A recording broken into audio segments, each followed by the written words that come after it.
बिस्मिल्लाहिर्रहमानिर्रहीम। आज के टॉपिक में हम ये डिस्कस करेंगे, आपने अपनी सैलरी की टैक्स रिटर्न फाइल करनी है, बिजनेस की रिटर्न फाइल करनी है, तो आपको मेनली कौन कौन से डॉक्यूमेंट्स रिक्वायर हैं जिसके बगैर आप अपनी रिटर्न को फाइल नहीं कर सकते। इसके लिए हम कंसीडर करेंगे FBR का ऑफिशियल पोर्टल। वो इस बारे में क्या हमें आगाही देता है कि कौन कौन से डॉक्यूमेंट्स ज़रूरी हैं, विदाउट इट आप अपनी रिटर्न फाइल ना करें। अगर आप करेंगे और ये डॉक्यूमेंट्स को पेश नज़र नहीं रखेंगे तो आपके लिए प्रॉब्लम हो सकती है, जिसके अगेंस्ट आपको डिफरेंट नोटिस आ सकते हैं सेक्शन 111 के, अनएक्सप्लेन इनकम के, और फर्दर आपका जो है, अगर आपके पास ये रिक्वायर्ड डॉक्यूमेंट्स अवेलेबल नहीं है रिटर्न फाइल करने से पहले, तो आपके लिए प्रॉब्लम हो सकती हैं। तो रिकमेंडेड ये है, आप अपनी रिटर्न चाहे खुद फाइल करें, अपने कंसल्टेंट से फाइल करवाएं, तो ये तमाम डॉक्यूमेंट्स आपके पास होने चाहिए। आप एक फोल्डर बना लें, उसमें रखें इसको, और अपने पास भी रिकॉर्ड में रखें और कंसल्टेंट को भी अकॉर्डिंगली शेयर करें।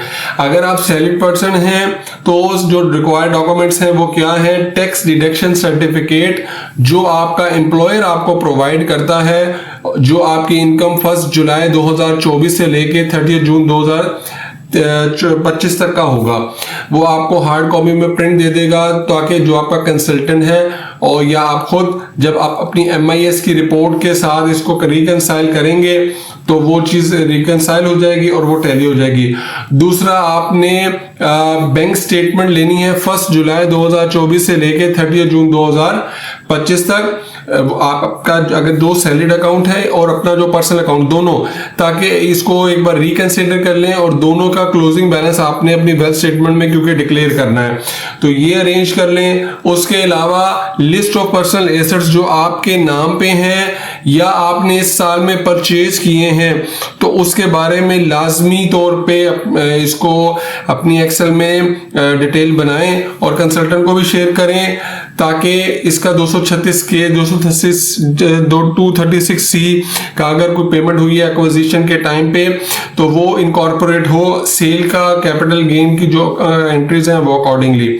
और अगर आपने कोई बैंक लोन लिया हुआ है या किसी से कोई आपका वाजिबुल अदा रकम है जो आपने अदा करनी है, तो उसके बारे में भी एक रिकंसिलेशन एक्सेल में बना लें कि मैंने पेमेंट कितनी ली थी, कितनी अमाउंट थी, प्रीवियस ओपनिंग बैलेंस क्या था, इस साल में मैंने कितने अदा कर दिए, अब मेरे पास ऊपर क्या लायबिलिटी है।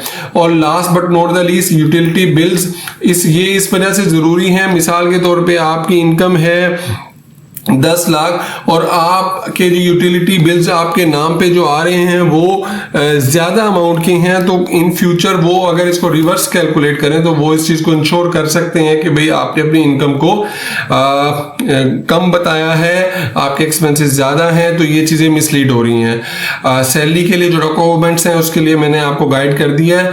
नेक्स्ट टॉपिक में आपको मैं बिजनेस के डॉक्यूमेंट्स के बारे में बताऊंगा। इससे रिलेटेड कोई क्वेश्चन हो तो आप पूछ सकते हैं। Do like, share and subscribe. जज़ाकुमुल्लाहु खैर।